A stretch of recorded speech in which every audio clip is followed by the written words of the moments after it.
Okay, LAFC, the Moving Forward series is now on them, and I'm pretty sure a couple of you are very looking forward for me to talk about them in this Moving Forward series because I do have a couple of subscriber and viewers that are LAFC fans. But LAFC, of course, finished the season with 16 wins, 9 draw, and 9 losses. They have 57 points, which is the most by any expansion team in history. I think 3 more than Atlanta United last season at 54. They have scored 68 goals this season. Only Atlanta United has scored more goals than what LAFC has done. So clearly they are one of the most deadliest team in terms of going forward and scoring goals. They have allowed 52 goals this season, which is pretty average. And their goal differential is at plus 16, which is pretty good. But unfortunately, they got eliminated in the knockout round. And I'm pretty sure a lot of people did not expect them to get knocked out in the knockout round. I mean, I know history always says that expansion team, usually when they go into their playoffs in their first season, they always find a way to lose the first game. And it's kind of felt like a curse now for most expansion team of them just unable to find a way to move on into the next round. And I thought for sure LAFC was going to break that curse when they play against RSL, a team that they pretty much beat them up pretty badly in the regular season. And yet somehow they lost that one.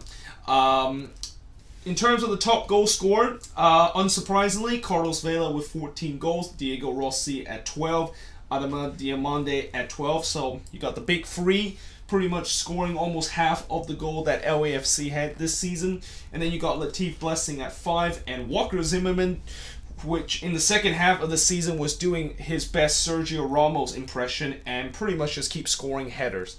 I mean, it's crazy how many headers that he has scored in the second half of the season. And I'll tell you what, 4 is actually a little bit lower than I thought he would score. I thought he'd probably score like 5 or 6 by the way that it feels like every single game he always find a way to get on the score sheet, and I already know that he got on the score sheet because he scored a header. In terms of the top assist leader, Carlos Vela, again, 14 assists this season, Rossi with 9, Latif Blessing with 6, Benny Feilhaber with 6, and Marco Arena with 5 assists. So, what went right for LAFC? Obviously, as I mentioned, they have one of the best attack in the league. And it's led by the big three, Carlos Vela, Diego Rossi, and Diomande, scoring pretty much more than half of the goals that LAFC has scored this season. And they have the most points ever by an expansion team, as I mentioned before, 3 more than Atlanta United did last season. And they have a very good home and away record. Although I will say about their away record, for the first 5 or 6 weeks, I believe, when they were on the road, because they still have to wait for their new stadium, Bank of California Stadium, to finish with the final touches before they play their first game in April. They did very well in that first kind of road stretch, but as the season goes on, they kind of struggle on the road. I mean, they started losing a couple of games on the road and also draw a couple of games, and their home record, no doubt about it, as being one of the best home record in the league. I mean, Bank of California Stadium was pretty untouchable this season, and the only time it was being touchable was when Sporting KC knocked them give them an L right around, I believe, July or August, which was the first loss ever for LAFC at their new stadium. And also, we know what happened in the knockout round, and probably one of the biggest surprise and probably the biggest upset we had so far this playoffs. And yeah, so what still needs to be improved for LAFC? And there is definitely a lot that needs to improve. I even add a 4th bonus kind of item, and I might even maybe add a 5th bonus item on this list. And it's kind of weird that I have to talk a lot more about them improving, considering the fact that they had the best season of any expansion side. So why do you think I should talk about more things that they need to improve? Well, here's why. First of all, they are very thin in terms of the midfield and defense. They really lack the depth in terms of that department. And throughout this season, and even in the beginning of this season, I already said that when I look at this LAFC squad, it is a very thin kind of squad. And as the season goes on, they did add a couple of names in their roster, but mostly those names came in the attacking end. And it looks like they were more focusing on the attacking end. They're kind of like doing what Atlanta United tried to do last season, which is focus on the attacking end. They want to score those goals and entertaining their fans, which is exactly what they did this season. But at the back, that is when things gets a little bit shaky. And, you know, down the stretch, their defense and midfield just got much weaker than what they were in the beginning of the season. First of all, they lost Mark Anthony Kaye to that ACL injury right around August, and that was a huge blow to them in terms of that midfield, because Mark Anthony Kaye has been incredible in terms of that midfield. He's been kind of that creative player that, you know, if Vela or Rossi or even Orania early in the season are not really doing very well, he's the guy that they go to in terms of operating that midfield and also going on the attacking end.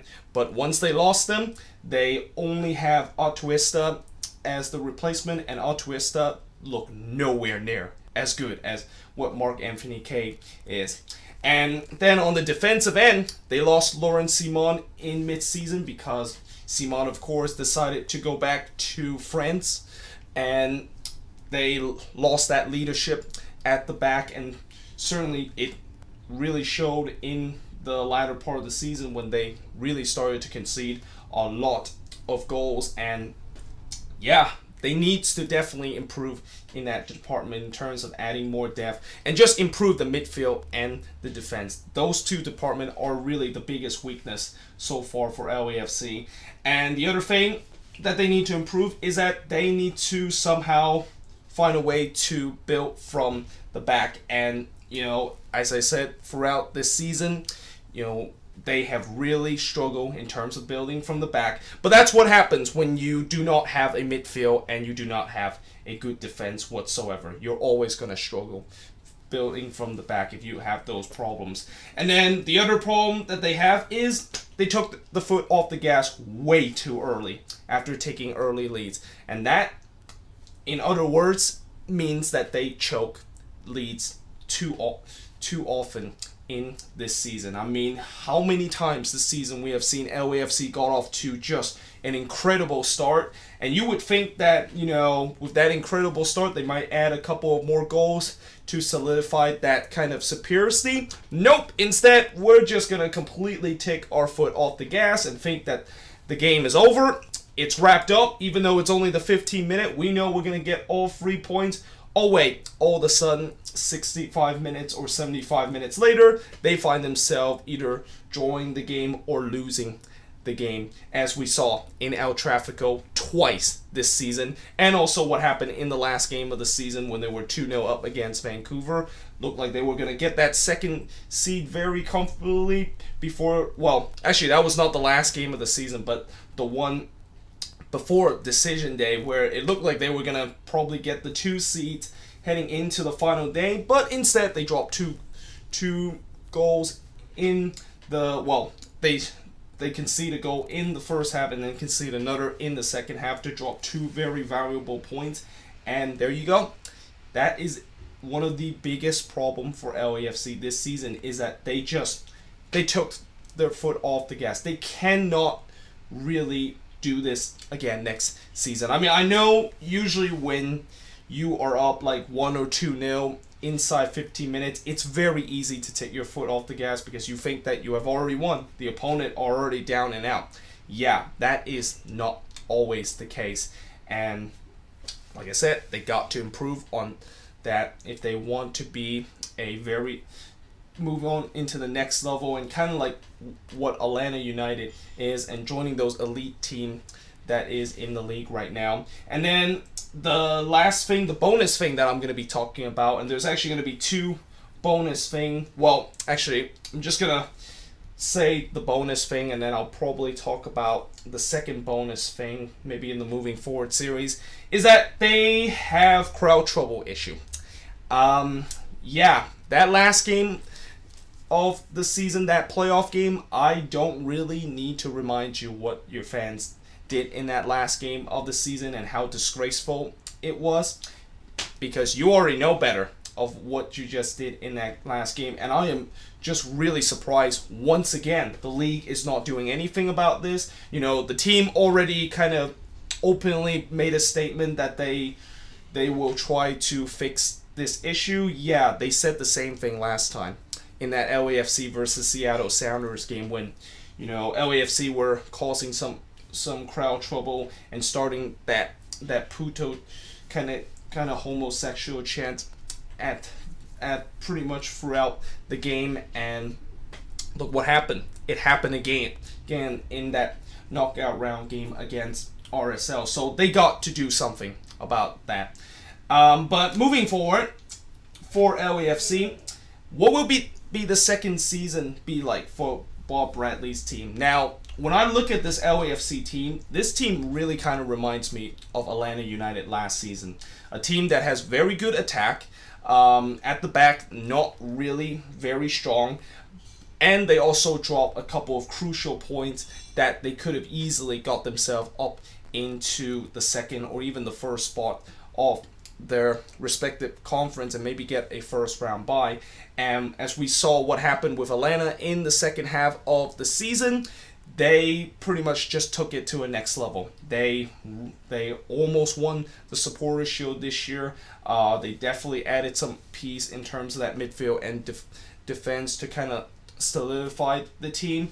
And the question is, will LAFC be like that kind of team? And that's where I also move into the second part where I said that they need more depth in terms of the midfield and the defense, because it's clear that that is the issue with this team. And if they can solidify that area, then I think this team would definitely look like an Atlanta United team from next season. I mean, they definitely have the goal scorer on this team and definitely have the difference maker on the attack.